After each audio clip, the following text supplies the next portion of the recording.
이어서 말씀을 드리겠습니다.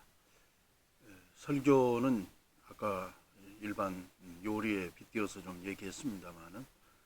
요리와 좀 비슷한 면이 준비가 중요하다 그랬는데, 설교를 이제 장기적으로 또 어떻게 할 것인가, 또 중기적으로는 어떻게 또 할 것인가, 또 월별로 또 매주일 이렇게 계획적으로 이렇게 한다고 하는 것은 굉장히 중요한 문제고, 또 설교도 일반 음식을 섭취하는 것과 마찬가지로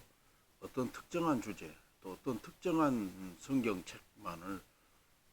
설교하게 될 때 아무래도 조금 편식하는 것들이 좀 문제가 될 수 있습니다. 그래서 자신이 지금까지 쭉 다뤄왔던 것들을 늘 살펴보면서 다루지 않는 주제들, 또 다루지 않는 책들을 좀 같이 늘 생각하면서 설교를 하게 될 때 성경 곳곳에 있는 내용들을 종합적으로 이렇게 잘 다루어서 어떤 특정한 말씀만 우리가 좀 편식해서 섭취하게 하는 그런 우를 범해서는 안 되겠고, 그래서 신구약 성경 전체를 좀 자세히 잘 살펴서 고르게 회중들에게 영의 양식을 먹이려는 그 노력을 설교자는 힘써야 된다고는 사실입니다. 또 설교를 우리가 계획적으로 하고 또 준비를 철저히 한다고 하는 그 내면 속에는 주제와 본문 다양하게, 또 성경에 나오는 모든 부분들을 우리가 좀 전체적으로 잘 살피는 것 중요하지만은 또 너무 의욕이 앞서가지고 필요 이상의 것들을 다룸으로 인해 가지고 또 그 지나친 의욕 때문에 그 성경 말씀을 좀 지나치게 법조문처럼 이렇게 적용하려고 하는 것들도 잘못이라고 생각하면서, 우리가 모든 문제에 대해서 인간적으로 해답을 다 줄 수 있는 것은 아니죠. 그래서 성경에서는 원리에 대해서, 또 기본 정신에 대해서 우리가 좀 바르게 잘 하는 것 중요하고, 또 계획적으로 1년을 목표를 세워가지고 설교를 이렇게 쭉 진행시키다가도 또 갑작스러운 어떤 일들이 생긴다든지, 또 어떤 주제에 대해서 설교해야 될 필요성이 있을 때는 탄력적으로 좀 운영하는 그런 융통성도 있어야 되겠다고는 사실입니다. 그래서 장기적인 계획에 맞춰서 쭉 진행해 오되 긴급성이랄지 또 적절성을 생각해 보면서, 또 다른 문제를 좀 다룰 문제들이 생기게 되면은 그렇게 좀 변화를 주어서 상황에 맞는 말씀을 하는 것, 이것도 설교자들이 지혜롭게 잘 해야 될 그런 그 문제라고 생각합니다. 오늘 여러분들 교과서 252페이지 중간쯤 보면 주간의 단계적 준비라 그랬는데, 이것은 이제 샘플로 주일 오전 예배 설교를 준비하는 것을 하나의 이제 나름대로 일정표를 세우는 것이죠. 근데 이건 뭐 꼭 이렇게 해야 된다고 하는 것은 아니고, 사람마다 조금씩 그 준비하는 패턴이랄지, 또 자기가 일하는 작업 성향이랄지 이런 것들이 조금씩 다르기 때문에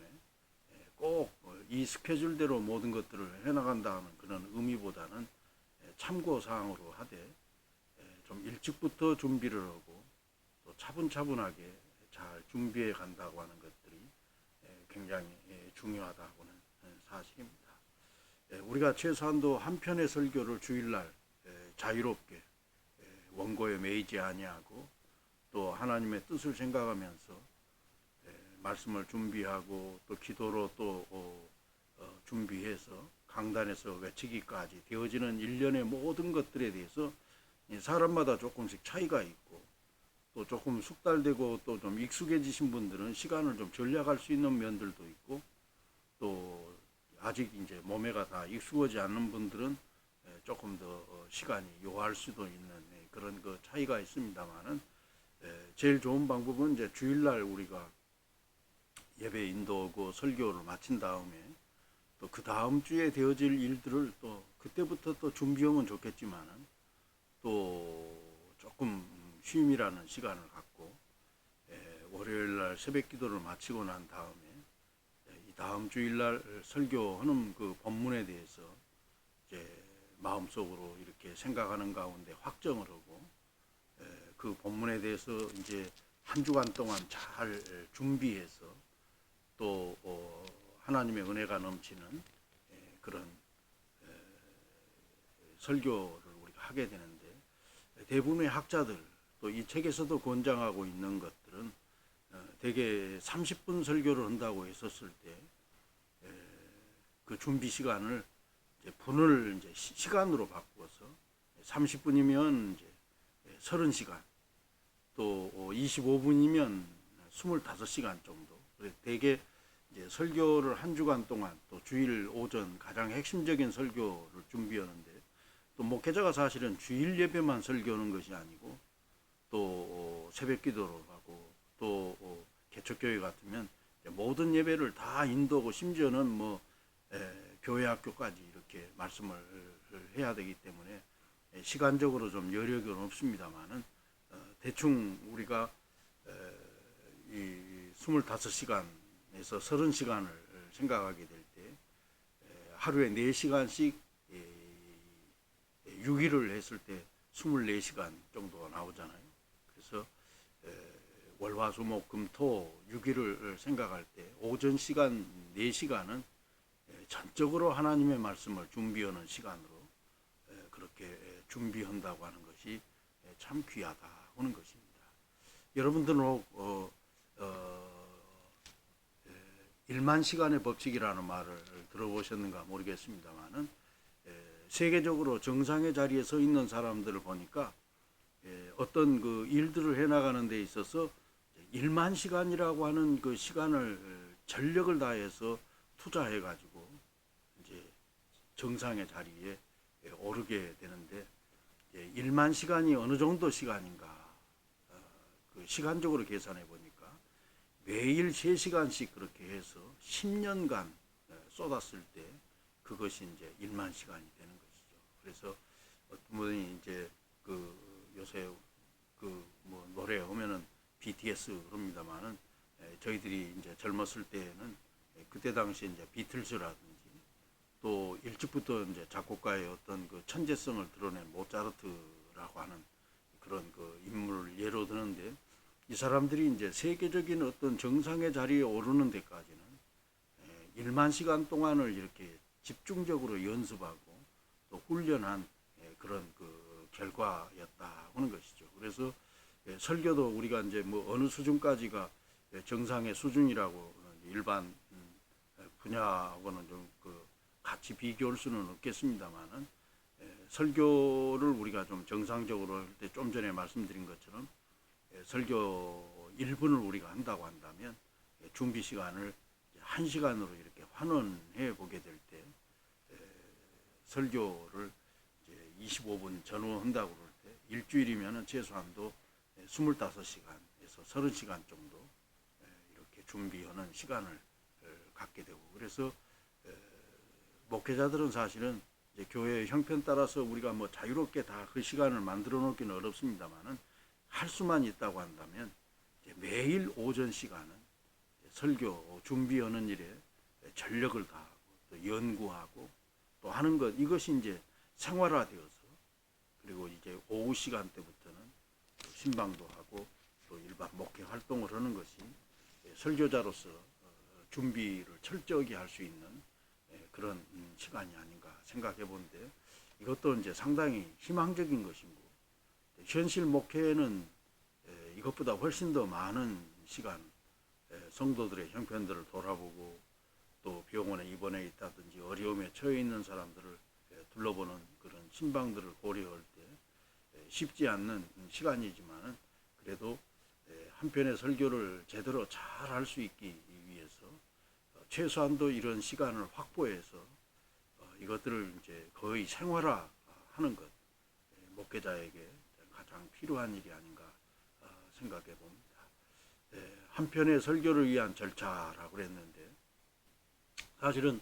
그 아주 유명 식당들, 잘 되는 그 식당들을 보게 되면 나름대로 음식 준비하는데 철저를 기한다. 주문을 해가지고 한 10분, 뭐 5분 내로 이렇게 음식이 나옵니다만은 그 음식이 나오기까지 준비 시간은 훨씬 전부터, 어떤 분들은 뭐 며칠 전부터 이렇게 공국을 구하고 또 재료들을 사고 음식을 준비해서, 그래서 손님상에 이렇게 나가기까지 최선을 다해서 맛있는 음식을 이렇게 만드는 것들을 우리가 보게 되면, 한편에 정말 하나님 기뻐하시고 회중들에게 은혜를 끼치는 설교를 위해서는 설교자의 그 고된 일이 요구되고 또 힘든 수고가 요구되어지고, 이것은 또 단순한 어떤 그 노동이 아니라, 설교라고 하는 것은 하나님의 말씀을 가지고 이렇게 만들어내는 하나의 창조적인 그런 작품과 같다고 생각해 보게 될 때, 굉장히 이것은 수고를 해야 된다는 사실을 하면서, 여기에 이제 정성이 가미되어야 되고 또 최선을 다하고 또 음식을 늘 그 맛을 잘 유지할 수 있도록 관리하는 것도 중요하고, 또 시대의 흐름 속에서 사람들 입맛도 변하고 또 음식에 대해서 변화가 되어질 때 또 시대의 흐름을 또 잘 이렇게 읽어 나간다고 하는 것들도 굉장히 중요한데, 예레미야 선지자는 특별히 하나님의 종들을 향해서 예레미야 48장 10절에서 여호와의 일을 태만히 하는 자는 저주를 받을 것이요 자기 칼을 금하여 피를 흘리지 아니하는 자도 저주를 당할 것이로다. 하나님의 일을 태만하게 해서는 저주를 받는다. 하나님의 종으로 부름받은 사람은 자기가 맡은 일에 대해서 최선을 다하되, 목회자의 삶의 우선 사역의 최우선순위는 하나님의 말씀을 선포하는 것이기 때문에 말씀을 준비하고 또 말씀을 선포하는 이 일을 행하는 데 있어서 자기가 할 수 있는 최선을 다하고 또 헌신을 다해서 회중들에게 감동을 끼치는 그런 설교를 해야 되겠다 하는 것입니다. 여러분들 그 책 255페이지 중간쯤에 보면 이제 설교자가 주일낮 예배 설교를 위해서 준비해야 될 것들 과정을 이렇게 쭉 좀 정리를 했는데, 한번 읽어볼 필요가 있겠죠. 또 이런 순서대로 해서 그 뒤에 이제 그 준비 절차를 이제 설명해 나가면서 우리가 좀 봐야 되는데, 첫째로는 이제 설교자 점검하는 것이 필요하고, 또 설교의 목적을 설정하는 것. 크게 이제 설교자의 목적은 네 가지를 얘기했잖아요. 캐리그마적 설교가 있고, 교훈적인 설교도 있고, 또 그 치유적인 그런 그 설교도 있고, 예언자적인 그런 설교도 있고. 그래서 오늘 설교는 그 목적이 이제 어느 그 카테고리에 속하는가 생각하면서 거기에 적합한 설교의 목적을 세우는 것이, 또 이런 이제 목적과 주제를 생각하면서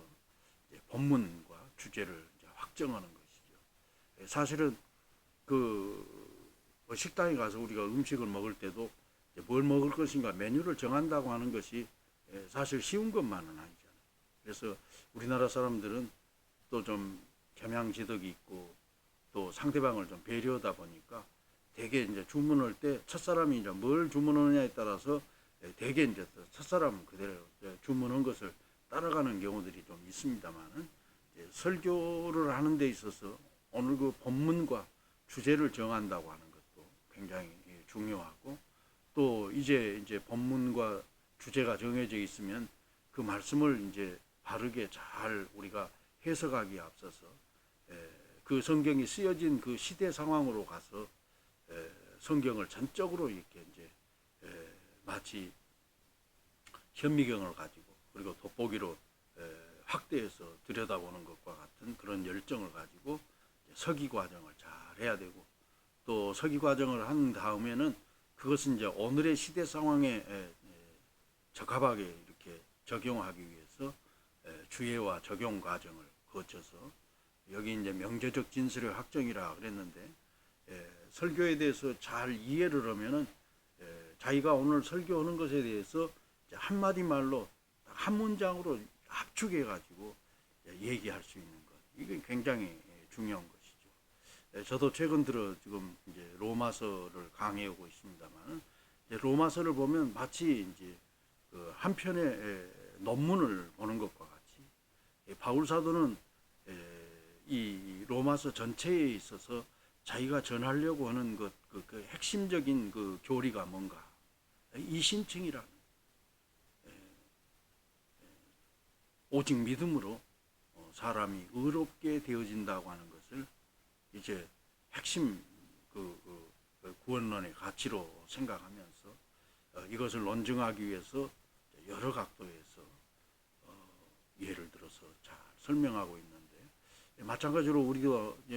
한 2, 30분 설교합니다만은 오늘 되어지는 설교는 어떤 설교다, 딱 한 문장으로 요약할 수 있을 만큼 그렇게 명제를 이렇게 확정하는 것 중요하고, 또 설교의 윤곽, 또 어떻게 자료를 배열할 것인가, 또 그렇게 해서 이제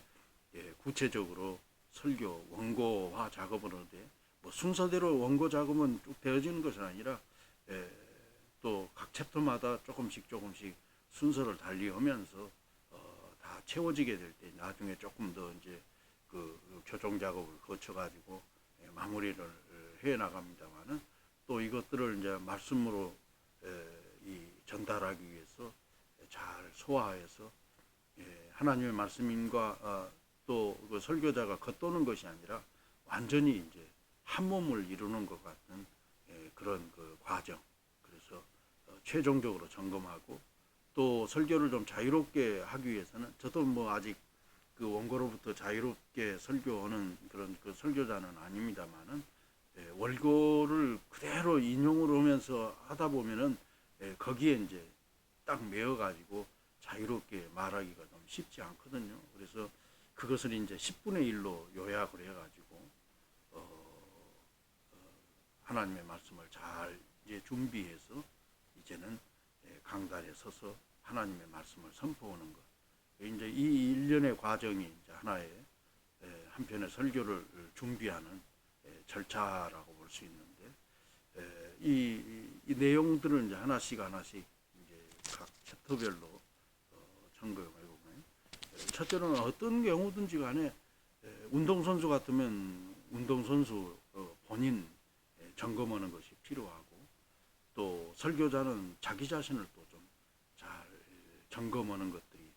필요한 것이죠. 설교자는 사실은 자기 하고 싶은 말을 하는 사람이 아니라 하나님께서 맡겨주신 그 말씀. 그래서 이 목회자는, 또 구약 성경으로 말하면 제사장은 자기 하고 싶은 일을 하는 그런 그 사람이 아니라 하나님이 하고자 하시는 일을 하는 사람이 곧 설교자다. 그래서 하나님이 기뻐하시는 것이 뭔가, 하나님의 뜻이 뭔가, 이것을 잘 헤아리고 그 뜻에 맞추어서 하는 것인데, 이걸 조금 이제 우리가 신학적인 용어로 말한다면 이제 하나님의 소명이라고 말할 수 있는 것이죠. 설교자가 설교하는 데 있어서 뭐 자기 자신의 건강 상태라든지 또 여러 가지 모든 것들을 점검할 수 있겠습니다만은, 설교자에게 있어서 가장 중요한 것은 이 사명감에 불타는 열정을 가지고 또 지혜롭게 이 모든 일들을 잘 감당해야 되는데, 그런 면에서 설교자의 점검에는 기도한다고 하는 것들은 굉장히 중요하다 하는 것입니다. 그리고 겸손히 하나님의 말씀을 이제 받는 그런 자세가 이 단계에서 가장 필요하다고는 사실입니다. 설교자가 은혜가 넘치고 마음속에 정말로 충만한, 성령 충만한 상태에서 생명력이 넘치게 될 때 하나님의 말씀을 잘 깨달을 수도 있고, 또 그것들을 가지고 또 하나님의 말씀을 잘 준비할 수도 있다고 생각하면서 설교를 준비할 수 있는 가장 좋은 분위기, 또 가장 좋은 신체적 그리고 정신적, 영적 여건들을 만들어가는 시간이 바로 이 시간이라고 볼 수 있고, 또 어느 데든지 간에 항상 여행을 하는 사람은 목적지를 바르게 잘 정해야 돼요. 목적지 없이 가는 사람이 이제 소위 말해서 방랑하는 사람 아닙니까? 길을 잃기도 하고 또 이런 사람들은 그 문제가 생기게 될 때 또 그 문제 속에서 크게 넘어질 수도 있고 그러는데 세상에서 제일 위험한 사람은 이제 목적 없이 가는 사람이죠. 그래서 이제 설교의 목적을 설정하는 거예요. 어디를 가는 사람은 목적지를 잘 정해야 되는데 목적지가 분명하게 되면은 어떤 길로 갈 것인가 이 루트까지도 결정이 되어진다고 하는 것입니다. 하나님께서 이스라엘 백성들 가나안 땅으로 인도하시고 여러 루트가 있었죠. 왕의 대로로 갈 수도 있는 것이고 또 그러지만은 하나님께서는 이스라엘 백성들 기질을 잘 알고 또 어려운 일 당하면은 다시 애굽으로 돌아갈 수도 있는 그런 여러 면들을 생각하면서 하나님께서는 이스라엘 백성들을 이제 출애굽에서 가나안 땅으로 인도하게 될 때 다시는 돌아갈 수 없는 이제 홍해를 건너도록 그렇게 해 주셨는데 그런 면에서 설교의 목적을 바르게 잘 세우는 것이 중요한 것이죠. 예를 들어서 이게 캐리그마적 설교인가 아니면 교훈적인가 또 이제 어떤 목적으로 설교하느냐에 따라서 설교의 형태도 또 달라지게 되고 또 그것을 행하는 데 있어서 가장 적합한 형태는 어떤 설교인가 하는 것들을 또 이렇게 정할 수 있게 되기 때문에 설교의 목적을 설정하는 것들이 중요하고 또 하나는 이제 뭐 설교는 항상 본문을 의지해서 또 설교를 하기 때문에 본문을 선정하고 또 주제를 선정한다고 하는 것들도 굉장히 중요하다 하는 것입니다. 일찍이 이제 본문을 정하게 되면 어떤 장점이 있는가 그 말씀을 자꾸 읽으면서 묵상을 하게 되는데 가급적이면 목회자들은 하나의 역본보다는 여러 가지 또 뭐 어학 실력이 된다면 성서 원어로 읽으면 더 좋겠습니다만은 원어로 읽을 수 없는 것이라고 한다면 번역본이라고 할지라도 여러 다양한 패턴의 성경들이 있게 되는데 성경도 좀 다른 번역본들을 읽다 보면은 느낌이 다 다른 거죠. 현대인의 역본도 있고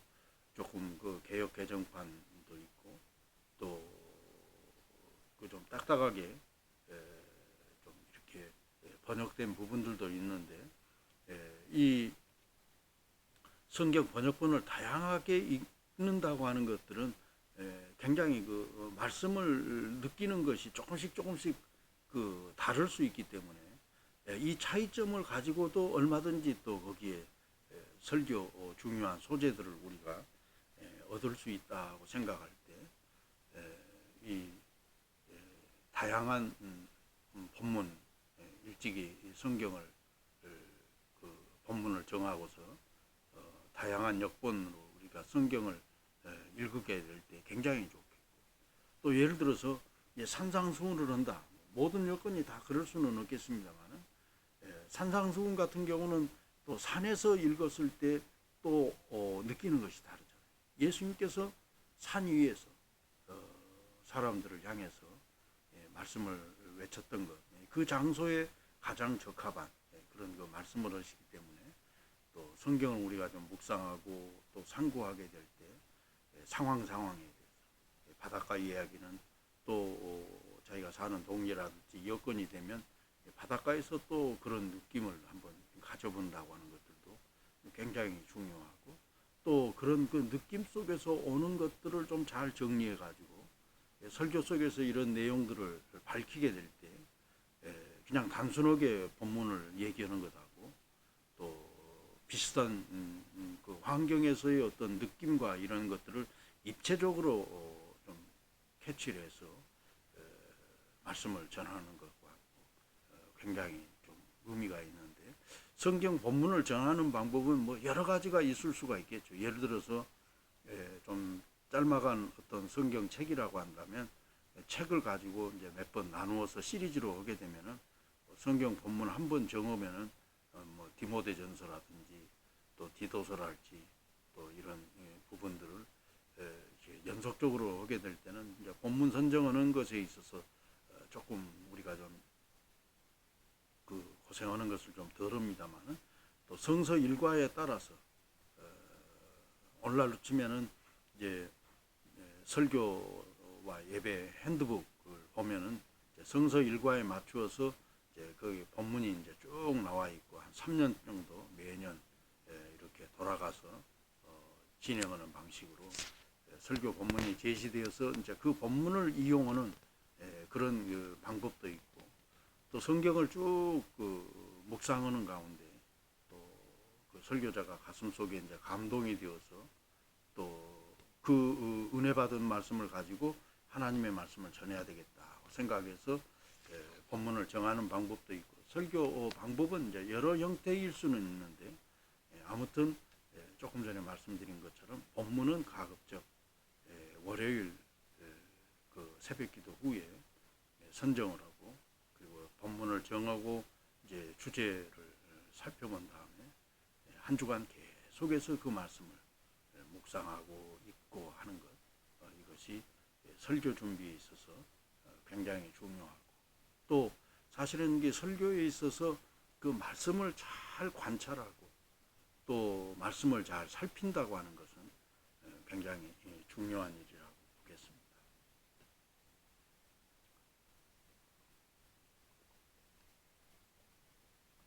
여러분들 메인 텍스트 258페이지 이제 네 번째 서기에 대해서 아마 이제 신대원 2학년 과정을 했으면은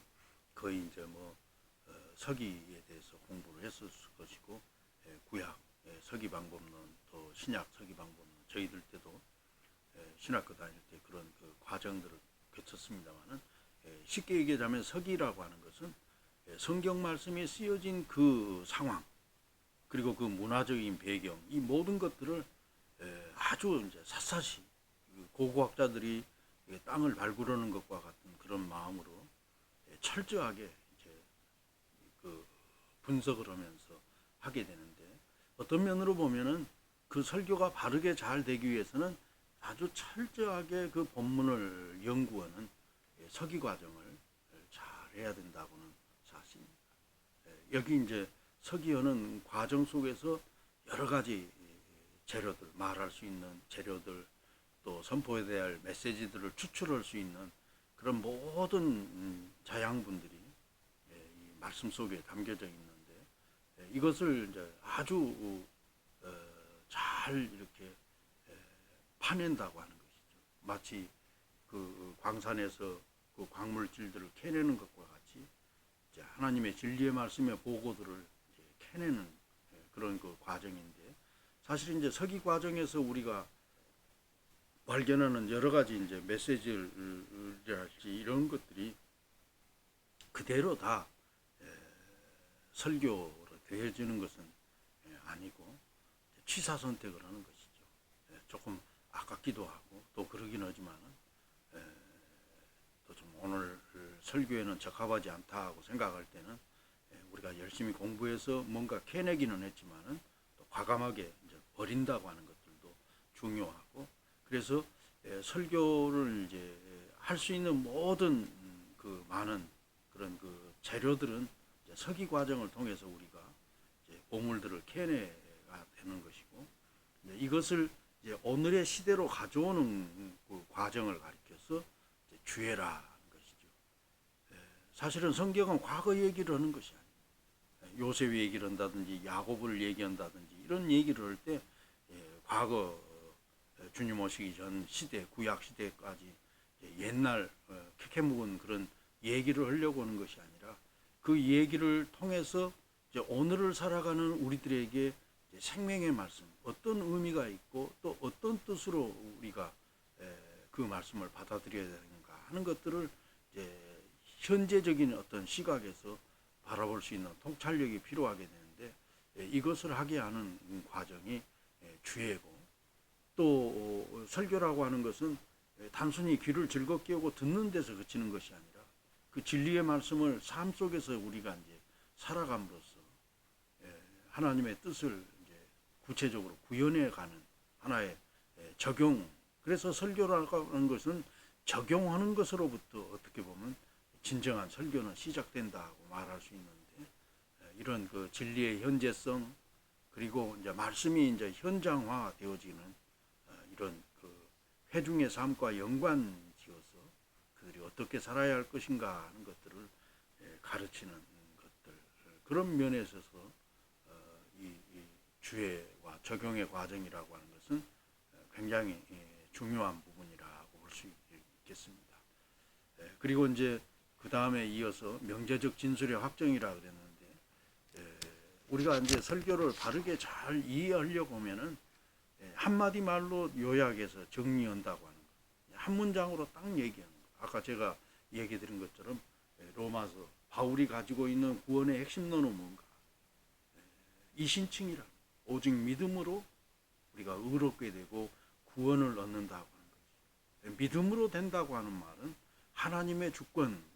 강조하는 말이고, 이것은 곧 하나님의 은혜다. 그래서 에베소서에서는 구원받는 것은 하나님의 선물이라고까지 이렇게 말하고 있는데, 우리가 설교를 잘 준비하고 여러 가지 뭐 장황하게 말을 합니다만은, 진짜 설교를 잘 할 수 있기 위해서는 이제 정리했던 여러 말들을 딱 한마디 문장으로 압축해서 그 명제를 우리가 만들어가는 것, 이것도 설교 준비에 있어서 굉장히 중요한 과정이라 볼 수 있겠습니다. 조금 쉬었다가 이어서 말씀드리겠습니다.